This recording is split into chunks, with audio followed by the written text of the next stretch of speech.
Following last week's decisive win by now President-elect Donald Trump, I spoke with House Speaker Mike Johnson on our weekend program, This Week on the Hill.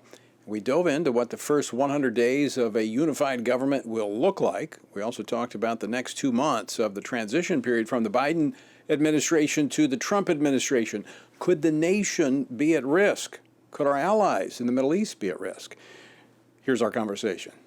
Mr. Speaker, you sent a letter to your colleagues this week, and in this you outlined the priorities in the new Congress based upon that mandate that you made reference to: secure borders, promote investment through investment and opportunity through the tax code, energy dominance, reduce regulations, expand school choice, and end the woke agenda. What does that look like?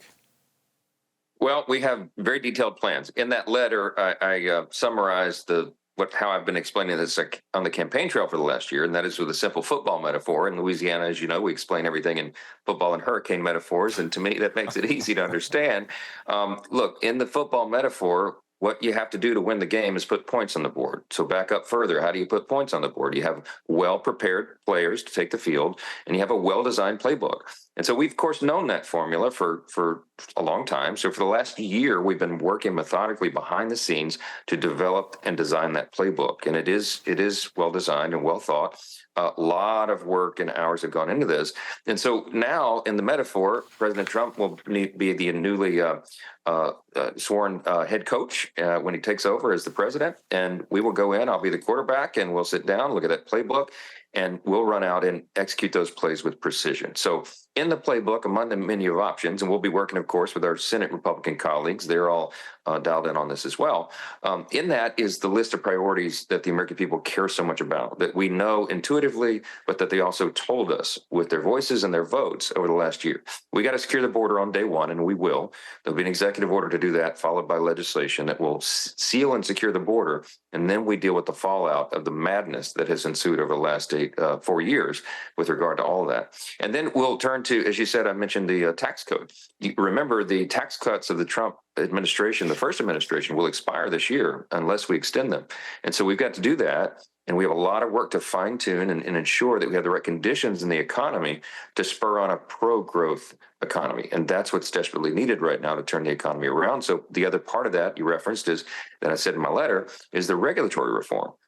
Energy policy is key to this. All these things work together to ensure the formula to move forward. So the bottom line is, I think in the first 100 days of the agenda, first 100 days of the new Congress beginning in early January, we'll be able to take the field and start putting points on the board early, and then we will develop the agenda as the time goes forward. And we will make President Trump, and I believe this next Congress, the most consequential of the modern era. Well, if I can continue that metaphor, Mr. Speaker, this gives the Republicans the ball, allows them onto the field. But I think you even note in your letter, the game is far from won. This is just an opportunity to get on the field and win the game. And that's one of the things I've been communicating to, especially to Christians across the country.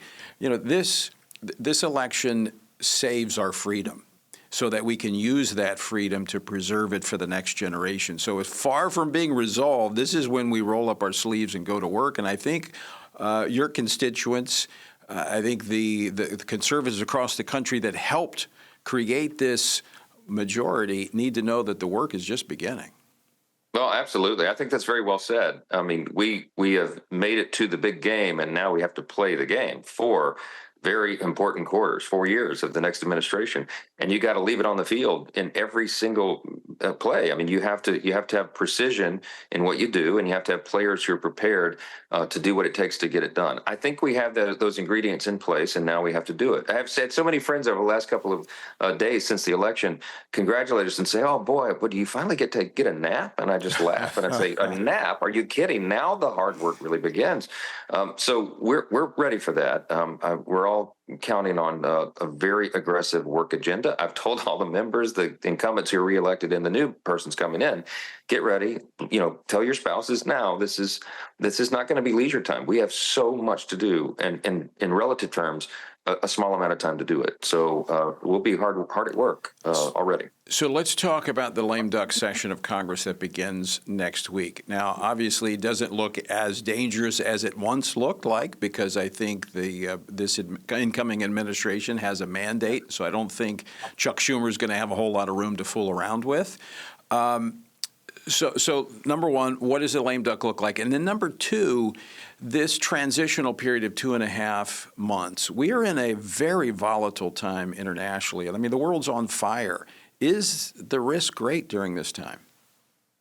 The risk is great. We're in a heightened threat environment. We have been for some time because of the lack of leadership from the White House. And in fact, it was worse than a lack of leadership. It was the projection of weakness on the world stage. And as we've discussed so many times, that is what has inspired and put forward the aggression by our enemies. And so they are watching this. I think our enemies are very concerned and frightened, frankly, that President Trump beat Kamala Harris. I think they wanted more weakness in the White House, and they're going to get the opposite. So you look at that and you wonder what effect that has over the next couple of months. Look, I believe and hope and pray, of course, that our adversaries see this as a time where they need to be in retreat and not aggressing further, because they know that under the new commander-in-chief, a new sheriff's in town, and we're not going to put up with that. We're going to project peace through strength again. That was my conversation with House Speaker Mike Johnson during our weekend program this week on the Hill. But right now, you're tuned in to Washington Watch.